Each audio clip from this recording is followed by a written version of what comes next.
go. Hi, Steve Towers here. I want to talk today about ccxp measurement systems and how a typical mistake can make things go seriously wrong in terms of delivering really great customer experiences. So let me introduce you to Andy, a very well-respected customer service officer who works in one of the larger US airports, dealing with hundreds of thousands of passengers every year. And it's Andy's responsibility with his team to make sure that they deliver impeccable customer service and create wonderful customer experiences without exception. And as we know, when we're traveling on the plane, there's some critical stages, some critical moments of truth we all experience. And one of those is actually getting our bags back.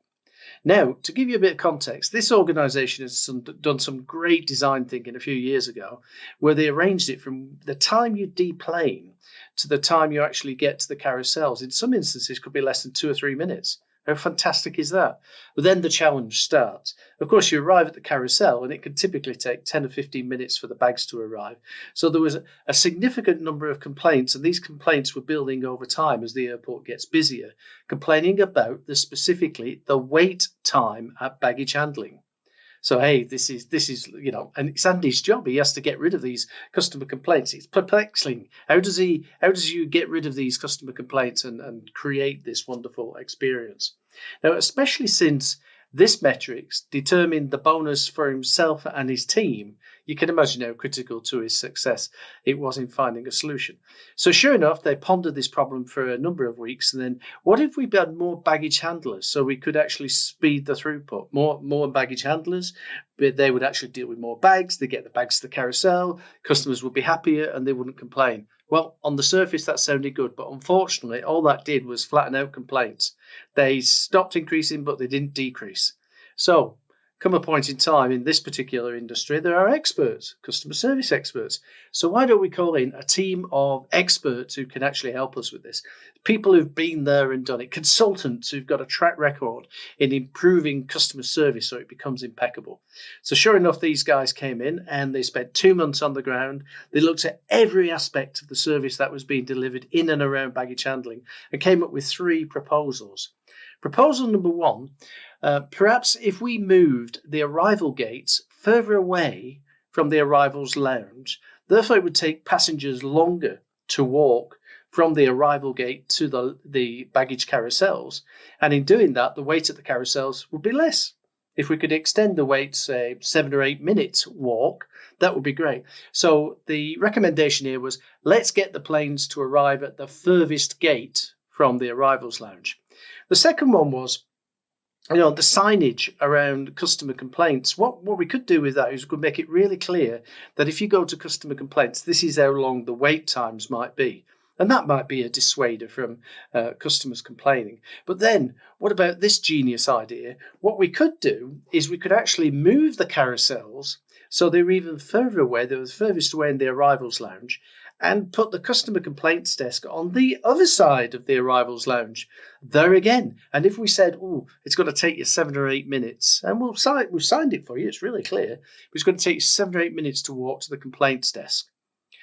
What happened there as a consequence of that? Because they implemented all of those 3 changes, what happened? Customer complaints went away overnight.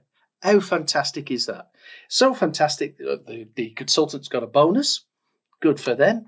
The team in customer service were really happy, as was Andy, so they could celebrate the success. They not only met the targets, they exceeded the customer complaints target, so much so that Andy could go away and spend his time on the beach and relax a little bit with the bonus that he's received. Oh, and by the way, receive a promotion for this excellent work. So excellent, in fact, that the management team said, well, let's promote him so he could solve more problems like this. Now, let's look at this from the outside in. Let's look at this from a customer's point of view. So there you are, you've arrived, you get to the baggage carousel and stuff. What if your bag doesn't arrive? You're going to have to go to actually report that. And yeah, that's over by the complaints desk. You're going to have to report the missing bags and all the rest of it. Well, what happens if you're not fit and able? That 7 or 8 minute walk there is going to have to be followed by a 7 or 8 minute walk back to where you've just come from, because that's where the exits are now, right? So you need help in getting there. What if you've got kids and the pram and all that paraphernalia? What if you're elderly customers? So in this instance, we've actually fixed a metric. We've reduced the number of complaints significantly. However, we're not achieving successful customer outcomes. And in fact, customers will start off being unhappy and displeased. And if they can, they'll vote with their feet and they'll go to your competitors.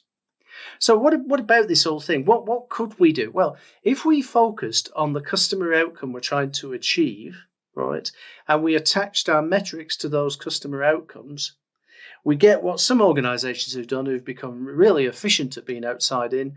Will actually simultaneously improve service, way goes up, reduce costs, comes down, and actually grow revenues at the same time. And in doing so, we have happier customers, happier employees, and happier shareholders. And we call that thing the Triple Crown. So what we have to do is we have to engineer these successful customer outcomes. We have to think beyond the output, beyond the metric, which is a measure of what we're doing, to metrics which measure what we deliver.